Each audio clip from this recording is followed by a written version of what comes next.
Salam sejahtera Malaysia, terima kasih kerana menonton video-video dalam channel ini. Sebelum kita mula, jangan lupa untuk tekan tombol subscribe, share, like dan komen.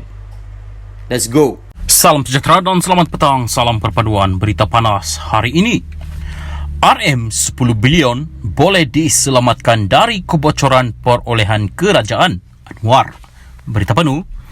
Perdana Menteri Datuk Seri Anwar Ibrahim berkata negara boleh melakukan penjimatan sehingga RM 10 bilion daripada kebocoran yang berlaku dalam sistem perolehan kerajaan. Anwar yang juga Menteri Keuangan berkata, kebocoran boleh dihentikan sekiranya amalan rasuah dibenteras di semua peringkat termasuk mengubah cara lama iaitu tanpa campur tangan politik atau kepentingan peniaga besar dalam perolehan kerajaan. Kita mengalami kebocoran yang tinggi.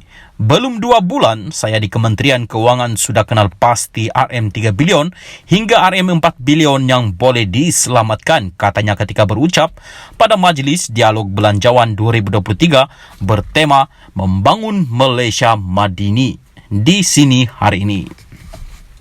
Turut hadir ialah 2 timbalan Menteri Keuangan Datuk Seri Ahmad Maslan dan Steven Sim Chekiong, Ketua Setiausaha Negara Tan Sri Muhammad Zuki Ali dan Timbalan Ketua Setiausaha Perbandaharaan Datuk Johan Mahmud Marikan.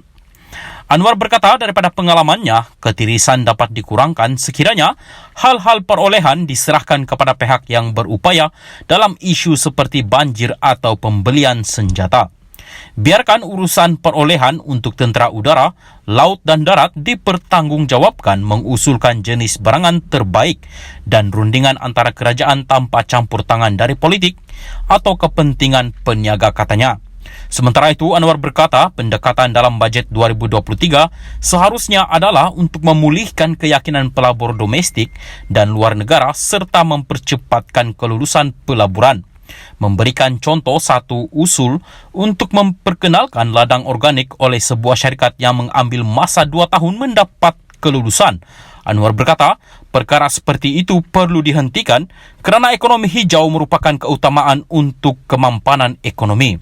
Keupayaan memberi kelulusan harus lebih pantas dan ketua-ketua jabatan dipertanggungjawabkan sepenuhnya sekiranya berlaku kelewatan dan berdepan tindakan kerana menjejaskan ekonomi negara, katanya. Semakan semula bajet 2023 akan dibentang pada 24 Februari ini di Dewan Rakyat. Sekian berita, salam perpaduan. Salam sejahtera dan selamat petang, salam perpaduan kepada semua pendengar berita panas hari ini dipetik dari BH Online bertajuk Hutang negara sudah cecah RM 1.2 trilion. Anwar. Berita penuh. Hutang negara termasuk liability kini sudah mencecah hampir 1.2 trilion ringgit dan usaha menanganinya wajar disegerakan, kata Datuk Seri Anwar Ibrahim. Kedudukan hutang negara terkini itu menurut Perdana Menteri sudah mencecah melebihi 80% daripada keluaran dalam negara kasar KDNK.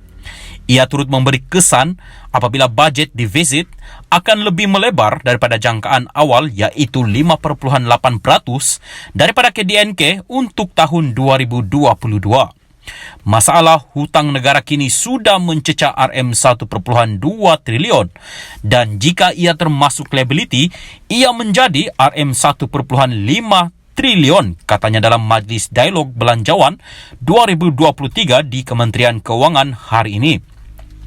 Perdana Menteri berkata ketika ini kemerosotan ekonomi masih belum reda manakala keadaannya masih malap yang turut terkesan dengan perkembangan antarabangsa global, perang Ukraine Rusia serta pasca COVID-19.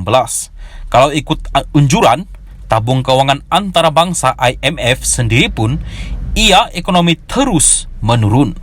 Cabaran kita, masalah-masalahnya ialah hutang negara sudah mencecah hampir RM 1.2 trilion. Ini kenyataan kerana ada pertikai kenyataan berubah-ubah. Kalau termasuk liability, ia sudah RM 1.5 trilion, katanya. Berikutan itu, beliau berkata semua pihak, termasuk kepimpinan dan wakil kementerian, harus menerima kenyataan itu bahawa ia bukan lagi urusan biasa selain mereka tidak seharusnya terus selesa. Sekian berita, salam perpaduan. Salam sejahtera, selamat malam, salam perpaduan. Berita seterusnya.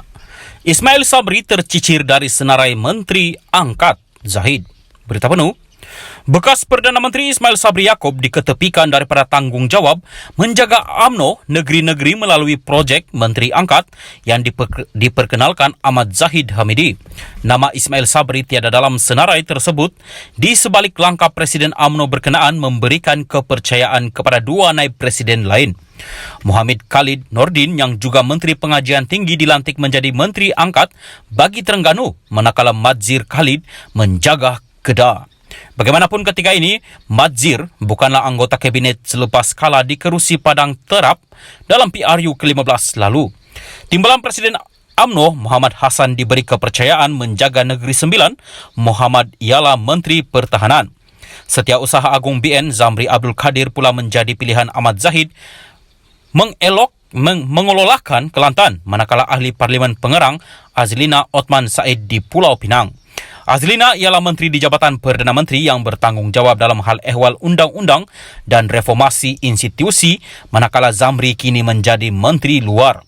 Bekas Menteri Kewangan Tengku Zafrul Abdul Aziz pula menjadi Menteri Angkat bagi Selangor. Senarai itu diumumkan Ahmad Zahid semasa menggulung perbahasan petang ini. Senarai tersebut dikeluarkan Ahmad Zahid sebagai menjawab persoalan dibangkitkan perwakilan mengenai persediaan UMNO menghadapi pilihan raya negeri PRN tidak lama lagi. Untuk memastikan fokus dan strategi gerak kerja dapat disusun dengan baik sesuai dengan cadangan yang dikemukakan oleh juru cakap, kita akan melantik anggota MT Majlis Tertinggi dan Menteri Angkat bagi setiap negeri yang terlibat, katanya. Bagi memastikan semua gerak kerja tersebut berjalan lancar pula, Ahmad Zahid berkata, Majlis Kerja Tertinggi UMNO bersetuju melantik bekas ahli Parlimen Kepala Batas Rezal Marina Naina Merikan sebagai penyelaras operasi PRN. Sekian berita, salam perpaduan.